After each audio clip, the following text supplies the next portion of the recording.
board meeting on the 9th to share more details, so I'm not going to get into those details with you tonight. I don't want to ruin their thunder, but just be watching for more information on that. So thank you. Okay, moving on to reports and discussion. Item 8.1, Board Member and Chair of the DEI Committee, Bridget Todd Robbins, along with members of the district leadership team, will now present the DEI Long Range Plan for approval on December 9th.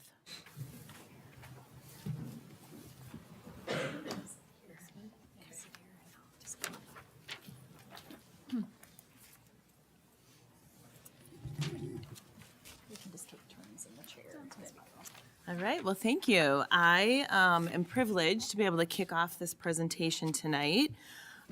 Just wanted to remind folks the Diversity, Equity, and Inclusion Committee was formed and met during last year 2023-24 school year. In 2023-24, the committee actually developed our DEI commitment statement and the first phase of our DEI long-range plan. So this DEI commitment statement was actually presented to the board January 8th, 2024, and then approved on January 22nd. I'm not going to read the statement, but I will just say that it really encompasses a lot of the goals and vision of the School District of Holmen.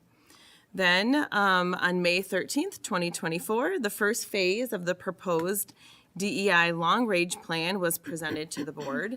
The DEI committee continued its work on the development of this plan during this current school year.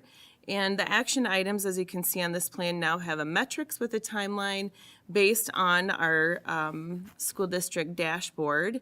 And you'll hear more about how these metrics will guide the progress of the district's work, ensuring our commitment to the district's mission, vision, and core values. And now I will turn it over to Kim Edwards. All right, so the first area we're taking a look at is student learning. We have a number of action items under here, and they all flow really nicely together. The first one really has to do with looking for gaps in representation in our current curriculum materials, as well as looking at our instructional delivery process. So for this year, eventually we're going to get through all of our content areas, but for this year we're going to focus on doing a needs assessment in ELA and social studies to determine those gaps. That's really going to take us down into that second action item. So once we have that information, we'll develop a comprehensive plan to address those gaps and take a look at how to establish that equitable delivery model. We're taking a look at our patterns of disproportionality. So I will continue to do with my board reports, looking at how our subgroups are performing. And then with that, we're going to be adding on to look at what are those instructional strategies that we can do to help close some of those gaps. And to do that, we'll be looking at leveraging our professional learning communities. So that leads us into the last goal, or last action item rather, which is this year with our instructional leadership team, we are working on developing a district level strategic implementation guide, the SIG. That's really about just developing expectations across the district in terms of what we're looking for out of all of our collaborative teams. And so making sure that those good instructional inclusive strategies are being discussed in all of our teams. Any questions about that section? No questions. Okay, thanks.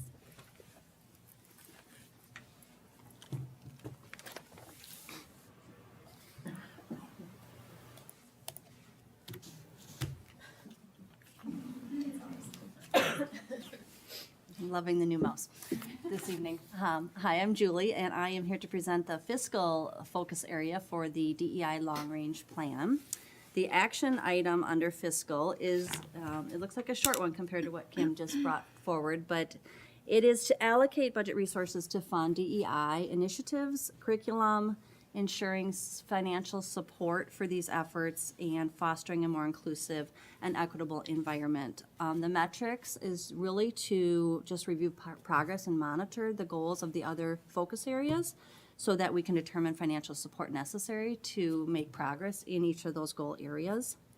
And then the timeline for the fiscal focus area for DEI is really the entire length of this 5-year long-range plan to continue as progress is made in each of the other focus areas. We continue to look at how can we support that with resources of the district to make movement towards those goals.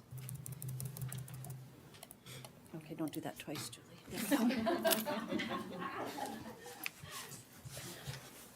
Good evening. For workforce, there's a lot on there. Sorry, it's so tiny. I'm gonna kind of jump around a little bit. I'm gonna go through the action items based on the timeline and starting with like this most recent upcoming 25-26 school year, and then what we're gonna do following up from that. So as we look through the different action items for the 25-26 school year, we're gonna be working on developing a list of all the professional development that we've done in recent years that's related to these DEI topics with our staff. And then also starting to incorporate all of those into our new employee onboarding process. So ensuring that all new staff are fully trained to what our current staff have received for professional development. We'll be looking at reviewing the hiring process for cultural sensitivity and relevance. We'll be developing some DEI-related self-reflection questions that we can later incorporate into our evaluation process for all of our staff. And then developing a list of contacts and partnership businesses where we can start looking at advertising our positions to help increase our diversity of our candidate pool. That's next year. Looking forward from 2026 through 2029 through the rest of that 5-year plan, looking forward in evaluation and develop new professional development to meet our staff needs. So we're going to start with what have we already done, and then what do we need going forward. Develop and implement questions that we can add on our staff satisfaction survey to help identify overall satisfaction of our staff regarding DEI in the workplace. Develop and incorporate relevant DEI questions into our hiring process. So really expanding on that hiring process, what we're doing with DEI work. Incorporating those DEI self-reflection questions into our evaluation process, which is also going to include an employee and their supervisor annual reflections. So not only asking those questions, but also having some reflection and follow-up questions on the evaluation process. Looking to start advertising positions then for our vacancies so as we collected that list of our partnership businesses and contacts, moving forward and starting to advertise positions through those connections. And then for our exit data, so when people leave our district, just continually monitoring and reviewing that trend data that we receive from those surveys to determine the reasons for departures of our marginalized population of staff. Any questions? Any questions? Thank you. Thanks.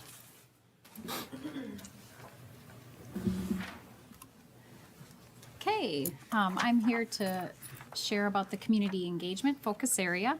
So the first action item is actually for the DEI committee. What we want to start working on this year is the development of a parent-family liaison team. So really identifying roles and responsibilities and then determining what members would be a part of that, with the implementation starting the following year.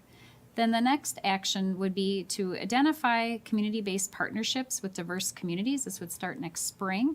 And then once we do that, then we can really have many of our staff and other people put events that are out there that we can attend to learn more about other cultures, other partnerships that we have in the area, but then also bring in speakers to do talks with our staff as needed, with eventually having a calendar that we maintain with all these types of events for people to see.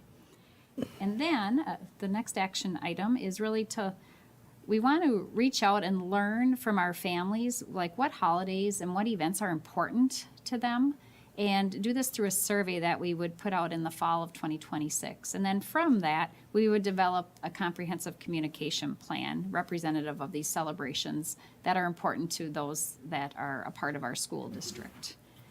And then the latter part of our plan, being a 5-year plan, this would be towards the, starting in 2027, is we would conduct an audit of all of our communication channels, identifying where we have gaps. And then from that, we would really start to identify, update different communications, update meeting materials, have training materials for our staff based on what we learn and within that. And that is our community engagement.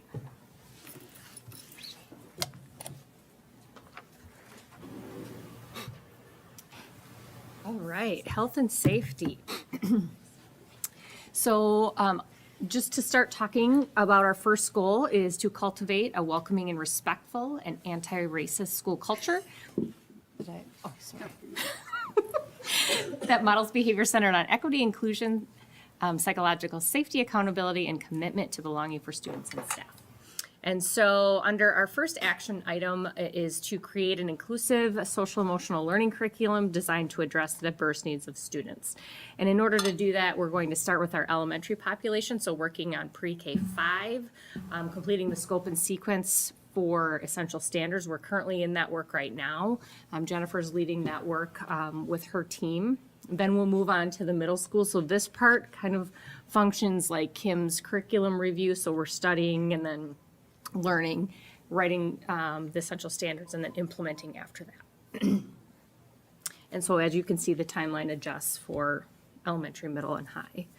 The next part is developing a team comprised of students, educators, administrators, et cetera, to really look at a DEI assessment tool. We have talked about using our DEI committee for that work, and then also including some more students, and really looking at a couple of different assessment tools for how we can kind of learn a little bit more from our students and our educators in our community. And then lastly, for this part, we want to really create some opportunities for our students to participate in workshops, forums, and other discussions. And so looking at what we're currently doing and what our current initiatives are, and then building on those and really hoping to have some student-led opportunities. So working with our student leadership team or other organizations in school to help our students lead opportunities for other students. Any questions on that part? Okay. Any questions? No questions. Okay. So then the next goal is to strengthen the hate, bias, and identity-based harm with prevention, response, and healing. So the first part of this component is to develop a clear and transparent process and procedures for responding to hate and bias. And thankfully, again, to Jennifer and the team here who has led the hate and bias response. At the high school, they already have a team implemented, are working on training, working on the process for referrals. So that's already up and going. And then just, again, the timeline means continuing to train and work with our team as we move forward. And then also implementing that later on at the middle and then elementary schools. The last component here is implementing restorative justice practices. That's a very large commitment, and that's something that we want to make sure we're having lots of conversation, which is why you'll see that spring of 2027 and beyond. We want to make sure that's the right fit for the school district. So as we work through the top tier and then into the hate and bias, we just want to make sure we're having good conversations before we go down that path. Any questions? I have an overall question. I don't know if like now is the time. So I think that a lot of these things are, well, I think this whole plan is really great, and thank you all for the work that you put into this. I do have a question about, I know that kind of going into like this forming of the DEI committee, we utilized a consultant, and I think that was like really incredibly helpful. Is there any plan, and I know there's a lot of moving parts to this, so is there any plan to utilize a similar consultant in any of these areas moving forward, or will it be mostly run by district leadership? No, we continue the partnership, just not at the same level. We're trying to be very cognizant with our fiscal responsibility on top of just when we have the need, being able to have that expertise to help us in that. Has been helpful with the formation of our hate bias team and has been engaged in that manner. So just engaged in a different format instead of large scale professional development, but more into just the individual needs along the way of our plan. Sure. Awesome. Thank you. I had an overall question too, going back to the community engagement slide. I was just curious if in any of those action items, if there's a call out to involve students in the engagement process. I know we have them down like in the other section about the assessments, but it looked like the objective was student and family engagement. And I feel like we have a lot of really great student leaders and thought about that student voice The student voice does fall in other areas of our plan. It's not necessarily targeted as a specific in the community engagement part, because we're working on building our engagement outside of our district with organizations, more so in the community engagement part. So like under health and safety, we had multiple areas for student voice there. And as we're doing the parent family liaison team, there very well could be where we have student voice a part of that as we're developing that. So as parts come up and we need to have student voice because we need to know, we will definitely bring that into the plan, but it's not necessarily, and I don't know if you want to speak to No, any of and that. we do have students already sitting on the DEI committee, which I think has been really invaluable in getting their perspective. But yeah, I would agree that the community engagement is really about how do we create those partnerships and really ensure that our families and community members also feel a sense of belonging with the School District of Holmen. Any more questions? Okay, thank you all. Thank you. Moving on to item 8.2, Summer School Administrators Nick Bakke and Ben Tashner will present the Holmen High School and Holmen Middle School summer school reports for consent on the December 9th meeting.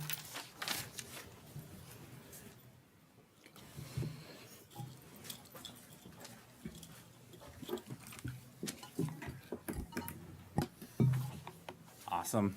Good evening. Ben Tashner, Associate Principal and AD at the middle school. Here with Mr. Bakke from the high school, here to talk about summer school. So kind of do it two ways. We're going to talk about what last summer looked like and then also some new proposals as we kind of move forward into next summer or this coming summer. All right, so at the middle school, we had a great summer school, a huge increase from last year, which was awesome to see. It was definitely a lot of excitement at the middle school, especially with some of our new classes that we brought in. So listed our enrichment classes are strategic skills, outdoor science, battle of the bakeries, bullet journaling, science of sports, and arts and crafts. And so really kind of took some new courses on, brought a lot of new students in, kind of adjusted differently. Went on an amazing field trip. Kind of have a picture of that too from our outdoor science with Mr. Baumgart. We went to the best damn fishing float. And so they were pretty excited about that. And then our HHS readiness class, which is for our incoming, I would say it would be going out of middle school, but going into high school. Those students that didn't quite meet the academic grade advancement policy. And so we kind of split that up into two different sessions this year, just with some of the students that we had. And the number that we had, just with our staffing as well. And so that was really beneficial for us. Took a look at, some students did different components. There was maybe one that was more geared towards online at the school that they really worked independently. And then some that had the instructor kind of one-to-one. And so looked at the 7 habits of a highly effective teen. And so we kind of built a curriculum around that book with the students that we had at the middle school, which we found a lot of success for. Brought in speakers, talking about different jobs, really just trying to help them prepare for the future and kind of what's out there. But also we have to do the work here at school first in order to get to where we want to go. Here's some photos from that. So worked with our athletic trainer. She came in and talked to some students in our science of sports class. And then that's the group on the fishing trip. So every student that was enrolled in the fishing class in summer school, because it was 3 different sessions, they all got to go on this field trip. And so that was pretty exciting. There was a lot of fun pictures. There's one up on the top. They caught a snake. So, a lot of excitement that day. And then our Battles of the Bakery, we had lots of students making different cakes. It's just some of the highlights that I shared, but we shared all of them on Facebook. So we had lots of people voting and giving a thumbs up and which one they liked. And so then we kind of celebrated them in the classroom as well. For band and orchestra, so again, kind of working, they developed the numbers for them coming in to kind of really work on the marching band season for our 7th and 8th graders. And then 6th graders is really that big introduction of trying to teach, here's where we're going, here's the basics, so that when school starts, we're ready to rock and roll. And so they had a great marching season, and then orchestra as well is really kind of a lot of the individual lessons so that they can kind of then make sure they're ready for the school year. So this coming summer, looking at July 7th through the 24th being our summer school dates, I would say being very similar to classes that we've had in the past. Since I've been in the district, we've increased our enrollment each year. So we're really trying to bring some new ideas to our middle school summer school program, and some of them being some of the same ideas. Some we're looking at how can we also kind of manipulate when summer school is. We'll have our summer school session that's tied to kind of the elementary school, but one thing that we have to kind of think creatively is that the majority of the middle school will be under construction this summer, and so where is part of our piece's location? So talking with the high school and seeing if maybe do we have to go up there for some of our classes, or how can we kind of look that we maybe don't run all of our classes in the same weeks, but that we have some maybe earlier, kind of some throughout the summer, just to see kind of what we can do there. Encouraging students, I think after this last summer, some of our new classes will have an uptick in their enrollment. I think that they're looking forward to kind of joining some of those programs that we had in the summer. So what other ones can we do for students to bring them into the middle school? And so looking again at mandatory sessions, we did separate them this year. That was, I think, a huge success for those kids, which made it a lot smaller class sizes as we kind of worked with them this summer.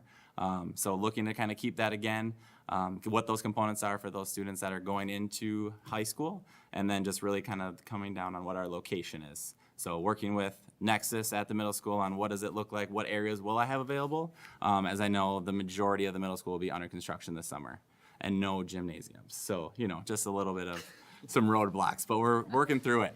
We're working through it, so.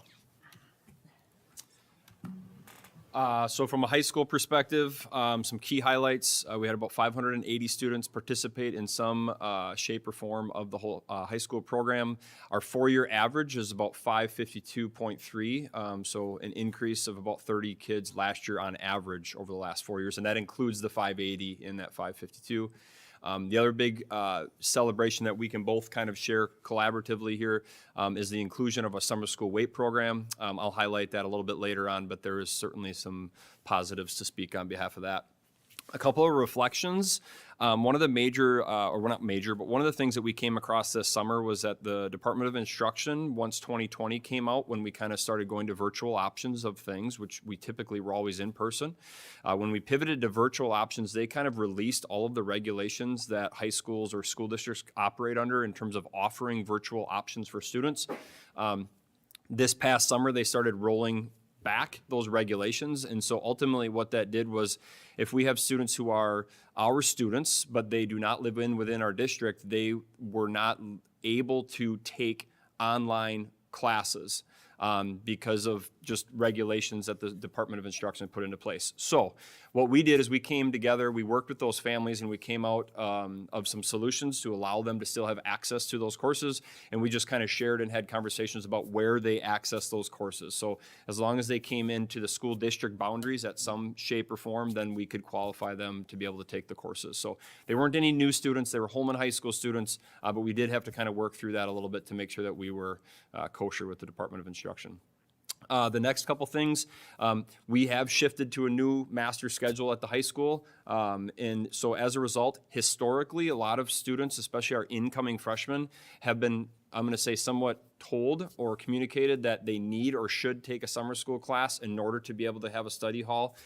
With our new schedule, that's not necessarily the case. So we are really trying to encourage and resharing and rethinking that students incoming as freshmen do not need to take a summer school course. We will still offer it as an opportunity, but because all of our courses are now semester long, it fits well with their ability to be able to take a semester long study hall versus in the past with running on blocks and skinnies. It just caused a lot more conflicts with their schedule. So we will see what that impact has on future summer school offerings, but I think it's important for us to share the new schedule impact and the guidance that we'll see. And then the other big reflection is we are having a lot of discussions on remediation in terms of, we have offered, and if you guys remember, we will continue to offer a recovery section in the second session of summer school, which I'll talk about. But we're really trying to get better at discussing what is the goal of that session. Is it credit recovery? Is it closing gaps? Is it a little bit of both? Because we're seeing students are maybe able to earn the credits to move on to the next course, but then are they lacking some of the skills and some of the understanding to truly move on and be successful at the next level? So working with teachers on that, working with student services to try to be able to come up with some reflections there.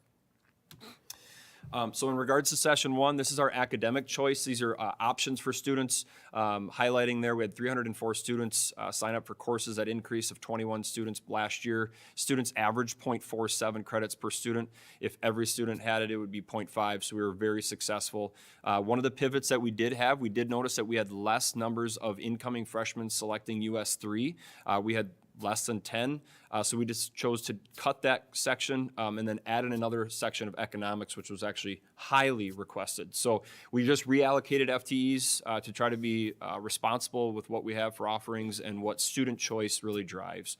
But as you can see, which sections we offered and how many of each that were allowed and available. The other nice thing here is that it is a nice balance between upper and lower. We used to be pretty heavy as freshman level summer school, but if you notice, we have economics, personal finance, which are typically junior level courses, totally fit wellness and oral comm are sophomore level courses, and then your health, and then US 3 is a freshman level course, government's a sophomore, junior level course. So kind of a nice variety of students being able to take a variety of courses and not just limited to one. Session 2, this is our recovery session that I was explaining. We had 125 students. If you remember over the years, many of you have been around with me for a while, we have pivoted a lot of our approach to this. We automatically enroll students. We automatically communicate with them. We try to remove that barrier for families in terms of what they need to do, how they need to do it. Our 4-year average on this is about 84 kids. Last year we had 125. We actually were able to increase our threshold, which means we actually tightened it up, which was better, which means we had kids that were closer to meeting the benchmark. We didn't have to grab kids that were at like a 40%, so we were really at a 50% or above, so really 50 to 60% pass rate or failure rate, that we put in, because again, we're reflecting and understanding the lower that percentage is, the more gaps most likely those students would have. As a result, celebration, we had 100 of the 125 students earn a credit. That is a major accomplishment if you think about the population of these students. That increased by 35 kids from last year. And so again, very big highlight there for our staff. Earned roughly 57.5 credits, which was an increase of 20.5 credits from last year. So very successful. You can look down the numbers. That was our success rate, and then how many students were broken down by each one. If you notice the discrepancy, clearly math, if you were seeing it, clearly is the area that we are trying to reflect the most on. We had 67 students fall within that threshold of failures. So we're trying to figure out what's going on. As you can see, everything else is pretty relative, but we're trying to do some reflection and try to do better there. So. The success rate in the summer was extremely strong, but overall, we don't like seeing 67 students failing the math, but yet the rest of the averages are not there. Session 2, band, 133 plus 18 from last year, 4-year average 122, 10 choir students. Unfortunately, we have a new choir teacher this year, and she felt terrible. We really coached her up and told her, don't be affected by this, but we did lose a significant amount of choir students in the summer. Typically, we have 50 roughly average. We had about 10 this year that were able to participate. I highly anticipate that will drastically increase now that she's developed some relationships. We just had the last minute pivot. Orchestra remains strong, 48 students, increase of 31 from last year, 25 kids on average. So very, very successful program in there at the high school. So some exciting things. So one of the things that we have been trying to reflect on is just review an application of summer school and the goals. We historically have always, as you see, stick to the cores in the core offering courses that students need to be able to graduate high school. However, one of the things that we come across year in and year out is that there are elective courses that students are not able to get into because they are highly requested and we don't have enough staff to fill all those sections. So one of the proposals that we are going to look to offer is to offer some of these specific elective courses for summer school, pending staffing, being able and being willing and being able to hire somebody for these courses. To explain a little bit of the numbers, what I did is I ran a 3-year average of under fulfilled sections. Okay, so to explain that to you, when I look at animal health, for example, 2.7 means over the course of the last 3 years, we could, on average, have ran 2.7 more sections of animal health than we were actually able to do in our schedule. Okay, so fisheries 2.7, horse and small animals 2.3, ceramics. We could, on average, run 4 additional sections of ceramics every year for the last 3 years, and we would fill those instantly with student requests, okay? So we wanted to pull data to suggest which courses were the high, and I ran this report for every course we run at the high school. So these are the ones that were of the highest. I kind of picked 2 and above on average to be able to go through. So these are courses that we're going to try to gain some interest. I have already reached out to these teachers. Art department has already signed on to run at least one section of ceramics and a section of drawing. So they're already on board. Still talking with some of the other teachers to seeing what would work for them. And there's also the opportunity for us to open this up to out-of-district employees as well, potentially recruiting tool, student teachers, those types of people too. But we certainly want to take care of our own staff first.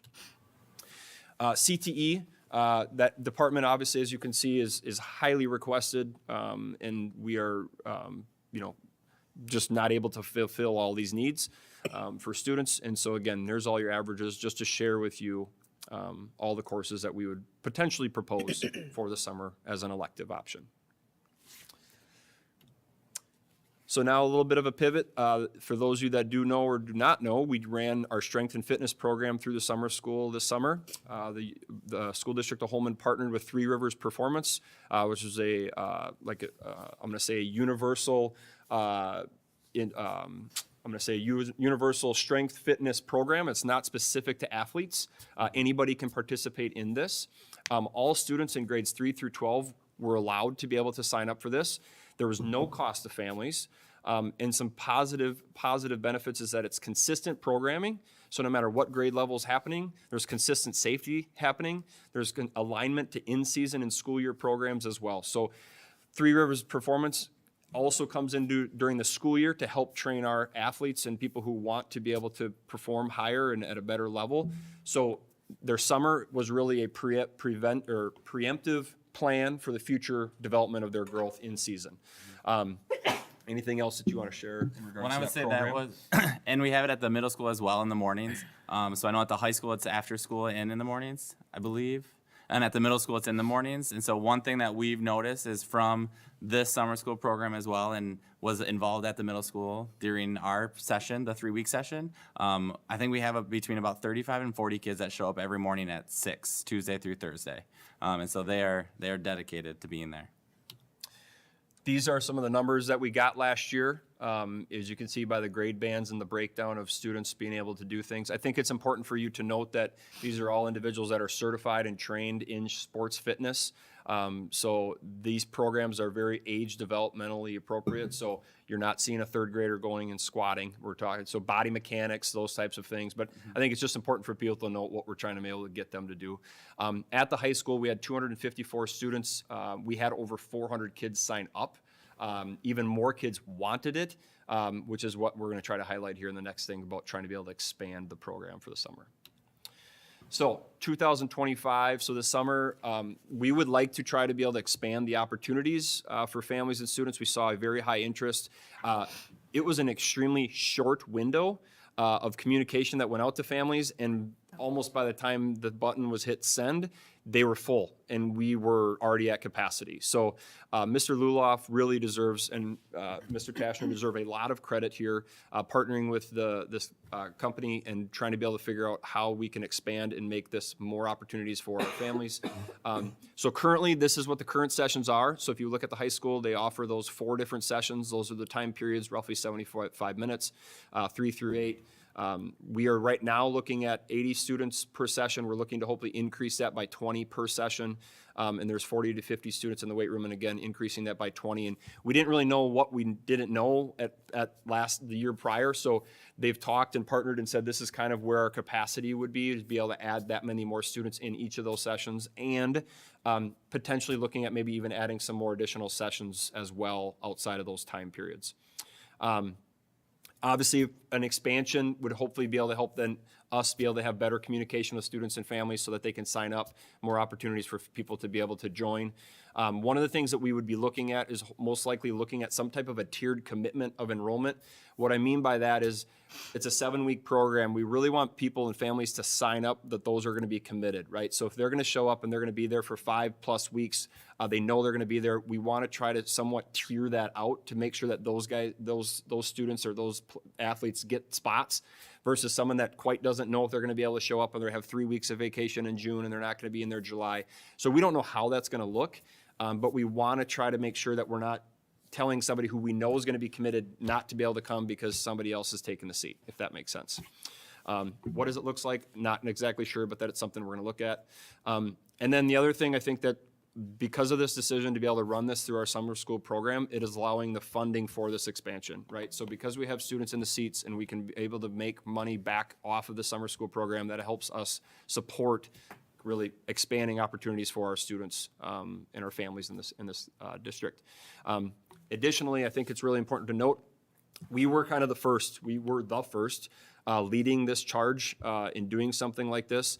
Central and Aquinas have already fully embedded this same program into their schools. Logan and Toma are following right behind, and they're trying to catch up.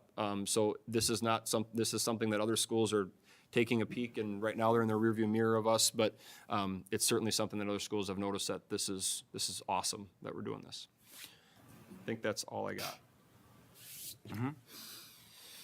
Any questions? All right, any questions? I had just one question on the weight room numbers for the high school. If you could go back to that, when you say 400 plus signups, is the 254 number the capacity, or was it there was a higher capacity but we just were missing, and that's kind of where the tiered commitment comes in? Great question. So we had 400 commitments, 400 people that said they were going to show up and that they were agreed to be able to come. How summer school funding works is that you have to have students participate X amount of times in order to be able to count them into the DPI count. Okay. 254 of the 400 plus students were able to be counted in our numbers for summer school. Okay. So it wasn't that we only allowed 254, we actually allowed 400, we only got to count 254 in the number reported to the DPI for reimbursement. Fantastic. So our goal is to increase that, Yeah. to make sure that the 400 plus that sign up, and again, no fault on anybody, they hear it, it's new, they don't know what they got going on, they're just gonna put their name on, the kid gets signed in, and then they're like, this isn't gonna work. So we wanna make sure we have better communication on what it is, what it's gonna be, so families can make more educated decisions too. Yeah, I think we learned a lot through this and definitely adding this in, and it was kind of a hey, let's try to do this, and through some communication together, and like Mr. Baki said, we sent it out and it was almost full by the time the end of that day, that first day. So now that we kind of know what that looks like, how to kind of work with Three Rivers and continuing this partnership, I think we learned a lot and definitely know that we can look for more ways to continue to bring people in during the summer. And I think sessions weren't even I didn't think we had sessions built when we first started this too, right? We were just doing interest. So Yep. that was kind of a barrier where someone said they were interested, but they can't do the 8 o'clock, they can only do the 4 PM. So they were trying to, a lot of logistics. And I'm not taking ownership for that. That's you and Mr. Lula for doing all of that, so. Awesome. Any other questions? Okay, thank you. Okay, perfect. Thank you. All right, moving on to item 8.3. Executive Director of Instructional Services Kim Edwards will present the district and school state report cards. This item is for report only and will not appear on a consent agenda. Good evening again. Well, our districts and school report cards were released just last week, so I'm here to share those with you. Our state and district report cards are part of our state accountability system, so all publicly funded schools in Wisconsin do participate in this. You'll see we have overall accountability scores that schools and districts earn. Our district earned the 73.8, up just a little bit from last year, which was 73.3, meaning that we're continuing to exceed expectations. This is a quick overview of the first page of our report card, just kind of step you through what it looks like. But at the very top we have, and our building report cards are set up exactly the same way. And the district just is like one giant school. The top right gives you a little description of our district. Then we have the demographic makeup of our district. And then we have our overall accountability score, our priority weighting, which I'll talk to you a little bit about on the next slide, and then our 4 priority area scores. And so we have metrics in terms of achievement, which is specific to ELA and math, then growth, which is those same pieces on year growth, and then our target group outcomes and our on track to graduation. So you see a snippet of it on there, but I'm going to dig a little more deeply into each one. So the first thing I want to point out to you is that each year we have what's called priority area weighting. And so the first two pieces, achievement and growth, are weighted based on the socioeconomics of your district or your building. Because we're a pretty affluent district, we have a much higher weight on our achievement. So you'll see our greatest weight is in our student achievement with 30.7% of our report card. That's balanced with growth, which is at the 19.3.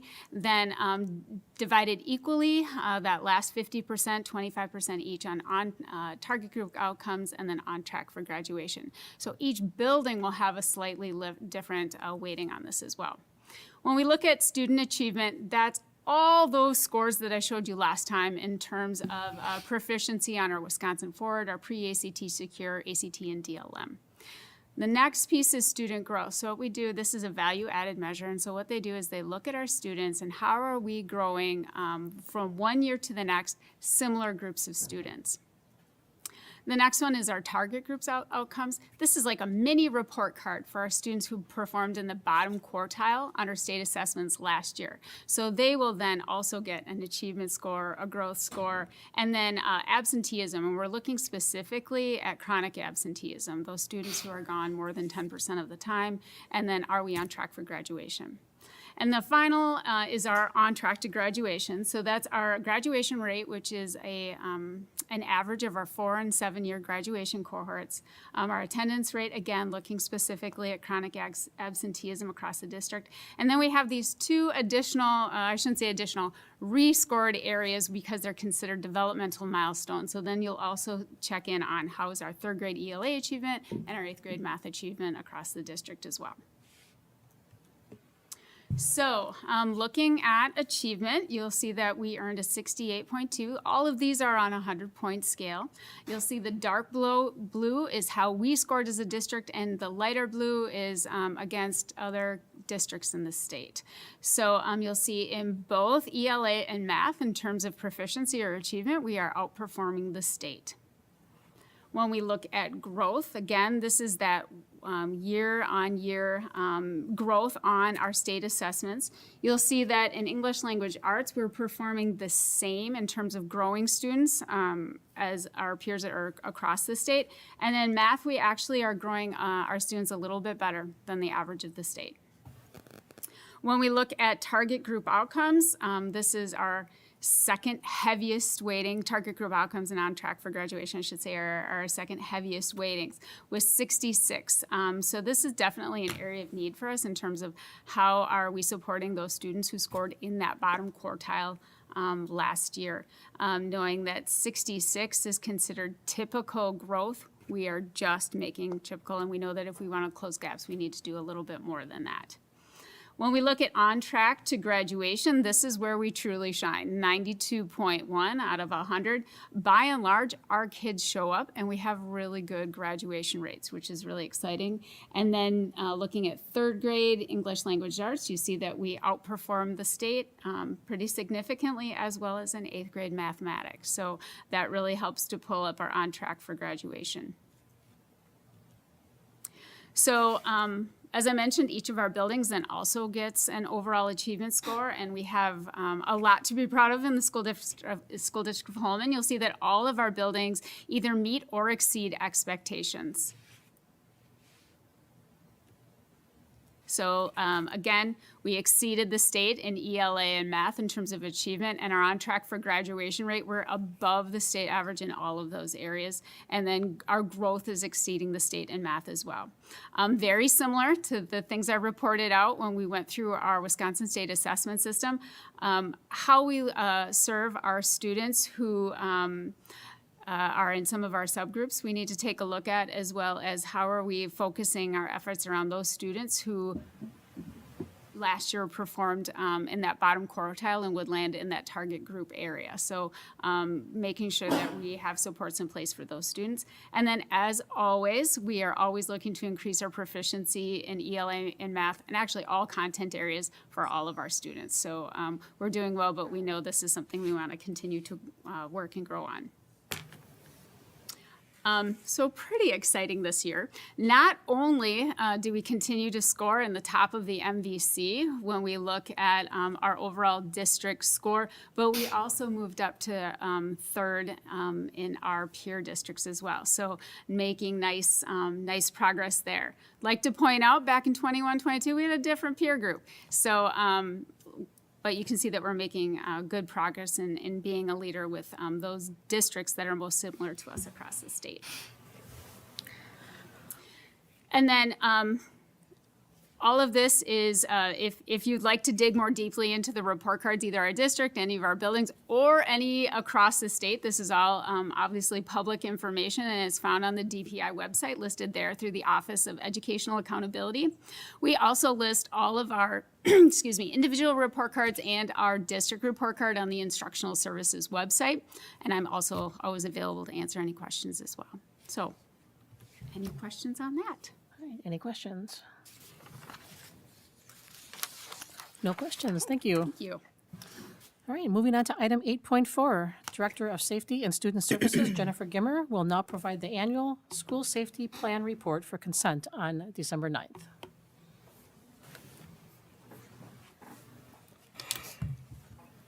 Hi, everyone.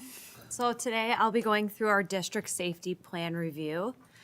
Just as a reminder, Act 143 has numerous requirements that as a school district we have to continue to do. Our school safety plan needs to be updated and reviewed every 3 years by the board. Next school year is when it needs to be thoroughly reviewed. So we'll bring all of our school safety plans, including our district plan, back to the board next year for complete review. In addition to that, we have to do safety assessments. Every year, we have to conduct a safety assessment of each one of our buildings that have pupils in there with law enforcement. This was done last year. We're obviously going to have to re-update that. A lot of our buildings are drastically changing, so we'll need to continue to probably do these safety assessments, if ever, more likely every year at this point. Our school safety training is done every single school year. All staff members are required to take in-service training. In addition to that, there's been significant training on reunification here for our school district. So beyond the basic requirement of annual training, a lot of our staff have had reunification training. Next, blueprints. We have to have one map per school shared with law enforcement and with Office of School Safety. With construction creates new opportunity for new maps. So currently Vikings map is being updated as I speak, and the other schools will be updated to share with law enforcement and with Office of School Safety. Lastly is our violence drills, and that's us really practicing lockdown. That has to happen at least once a year for a school district. Here in the School District of Holmen, we conduct them twice a year. And so you'll have the after action report for the one that was just recently conducted. So if you haven't had a moment to go through all of those, I kind of summarize key takeaways for school violence drills. So this was conducted on Friday, November 15th. This school year, all of our schools practice the lockdown. Within that, we have noticed there's a lot of key themes amongst our after and action reports, and in conversation with our administrators, here are some key ones I think we will be taking into account as a safety team. We need to look at our camera systems, more importantly, renaming and reorganizing them to ensure effective monitoring. We have staff in every building that will monitor cameras in any event, as well as at the district office at a higher level. So making sure that these are organized in a way that allows for seamless monitoring during any situation. We need to confirm that all of our doors are locked throughout the district. This has been a reoccurring conversation. With construction in old buildings comes with a risk of keeping doors and maintenance up to a high standard. So we'll need to make sure in every single building they're not, and if not, we need to prioritize and get those fixed right away. Intercom system checks. I've been working a lot with Kathleen, and I really appreciate our IT here. They've been working endlessly to try to get our intercoms working in large spaces. They are working in majority of the spaces. The issue is when it gets loud.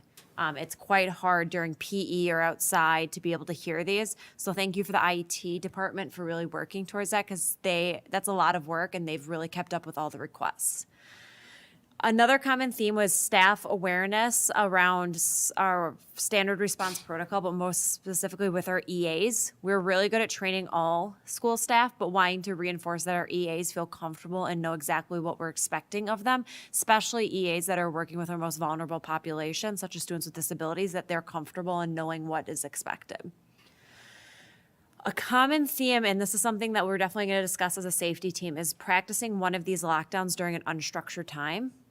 Any drill, as any administrator will know, causes chaos in a building at times because it takes away from learning and it's hard to regroup young kids. But a lot of people have asked if we can conduct one of these during an unstructured time, such as like recess, drop off, pick up, lunch, something that is going to, be outside the box, because that's more than likely when we're going to see an event occur. Last two is intercom announcements.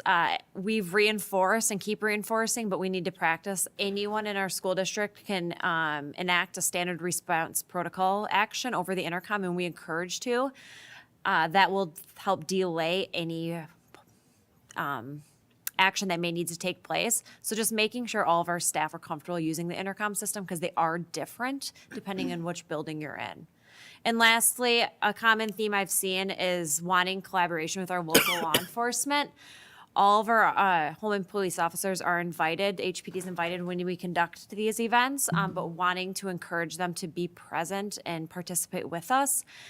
The reasoning behind that is if we ever go in a lockdown, HPD will be a key player in the lockdown and reunification, and wanting to make sure they're on the exact same page as us.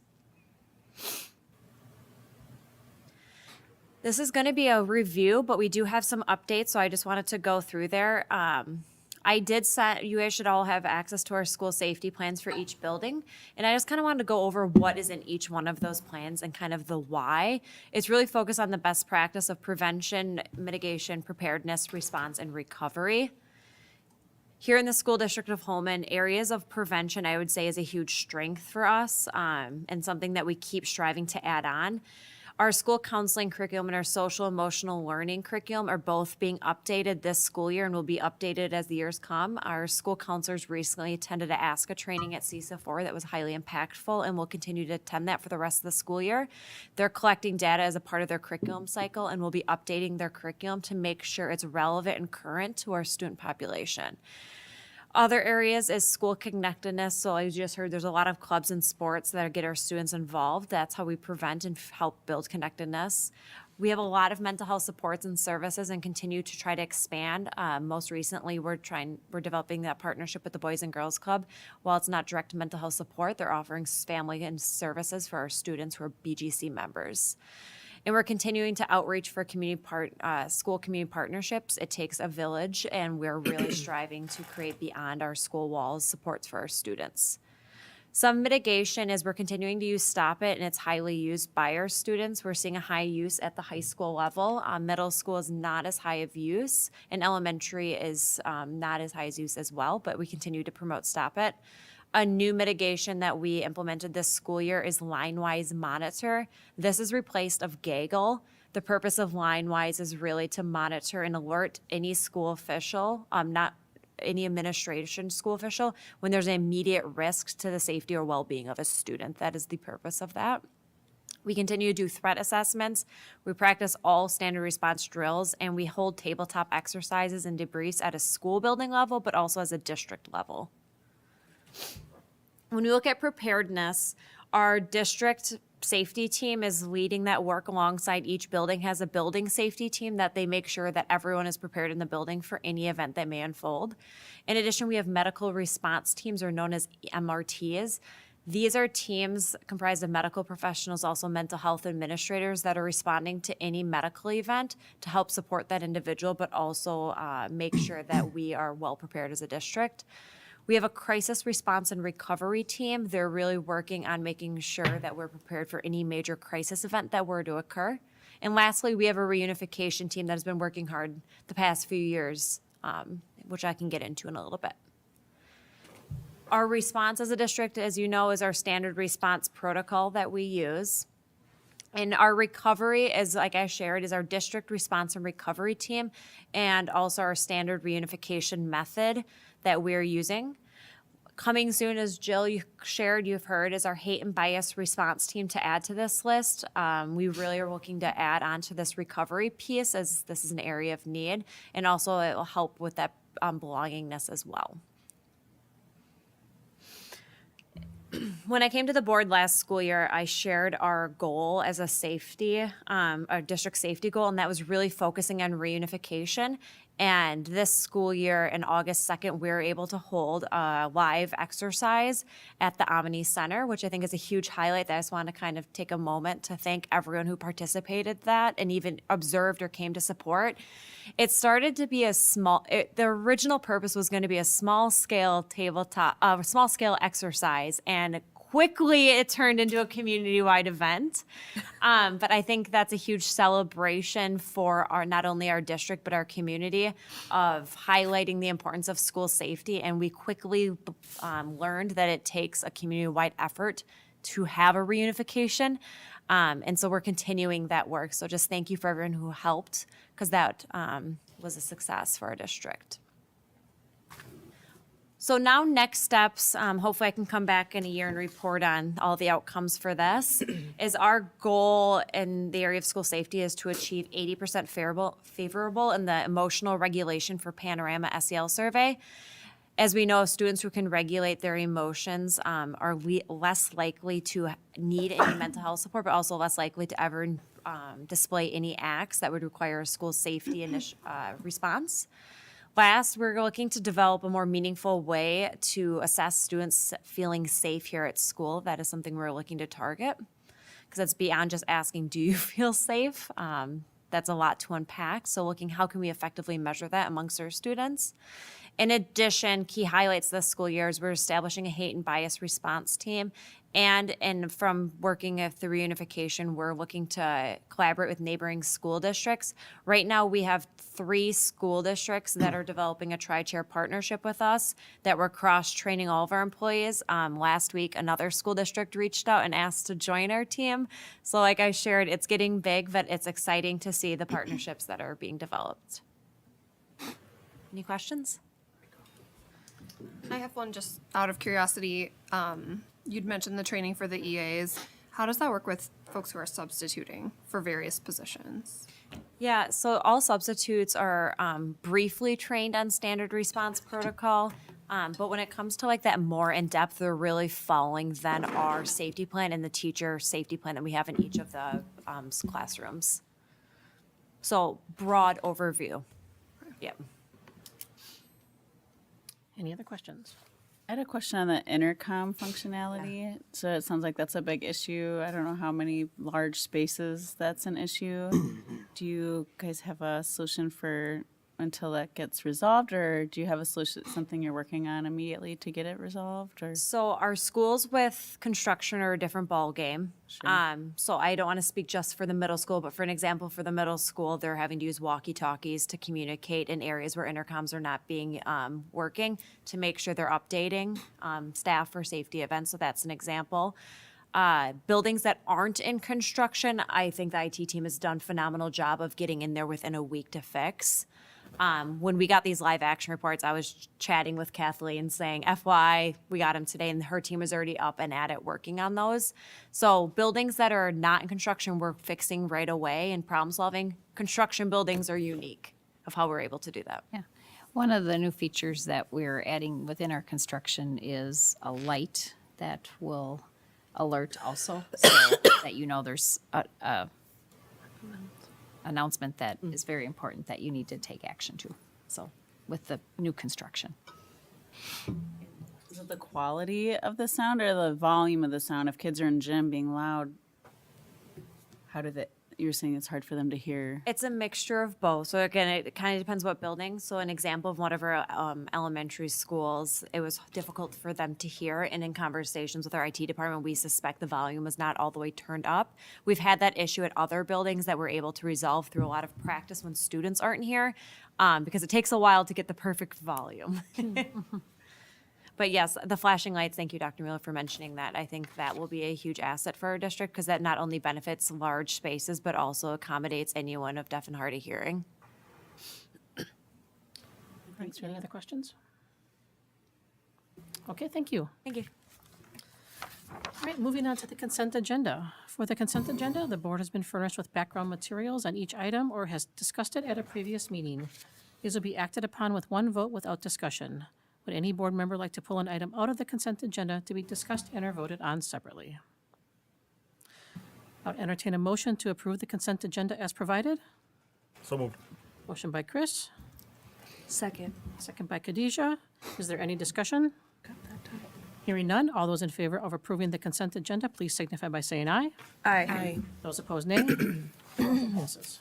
All right, moving on to the board debrief. I will call upon board members and ask you to present any comments or committee reports you have. And tonight, we'll start with Barb. The Finance Committee met tonight. The committee reviewed the results from the referendum survey that was presented at the last board meeting. And we discussed options for a possible referendum board solution that would be presented to the board in January. December. Presented in December, voted on in January. Thank you. Next, Kevin. Winter sports have started, like basketball, wrestling, powerlifting. We're really big at sports. And then also the DECA trip. This Friday, a lot of teachers and students went to New York City, and they'll be there until Wednesday, so I hope they have fun. And then another reminder, Blizzard Boulevard, grand opening is December 11th from 6 to 8 p.m. Okay, thank you. Khadijah. Just want to wish people a happy short week and a happy Thanksgiving and stay safe and stay healthy. Okay, Chris. We have policy on December 4th, so 2 weeks from now, or next week, I guess. Next week? Yep. Next week. And then this weekend, I had a chance to go see the middle school performance of Dr. Evil and the Basket of Kittens. I know we had some concerns from some community members about the removal of the theater from the middle school, but I can say from personal experience that the show was great. The sound was really good. The lights were amazing. The set piece was big and immaculate. And as a parent of a performer, she said it was great to be in there. It was really cool to see all the people in the big auditorium. So I feel confident with that decision moving forward. But yeah, it was a good little performance from the cast. Good job. I know they put a lot of work into it. Sounds good. Thank you. Lindsay. Nothing big for me, just an appreciation for everybody that presented tonight and all the hard work that goes into everything, and especially the school safety. It's nice to get caught up on all of that and what goes on behind the scenes and all the subcommittees and everyone looking out for the safety of all our students. So really appreciate that. Thanks. Okay, Maggie. Yeah, lots to be proud of from all the presentations tonight. I agree about the middle school performance. I saw Chris there. Also joined for a few of those this weekend, and I thought it was great.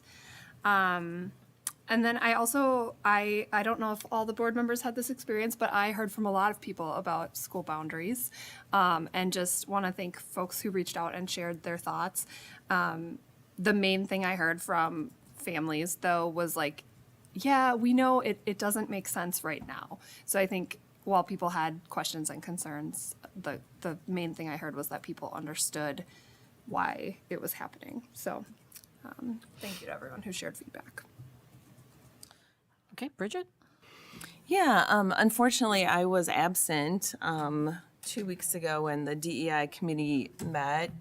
And I just wanted to say thank you to the committee and for Dr. Mueller and her team for really listening to what those members had to say at the meeting before that, and really, making those changes in the long range plan.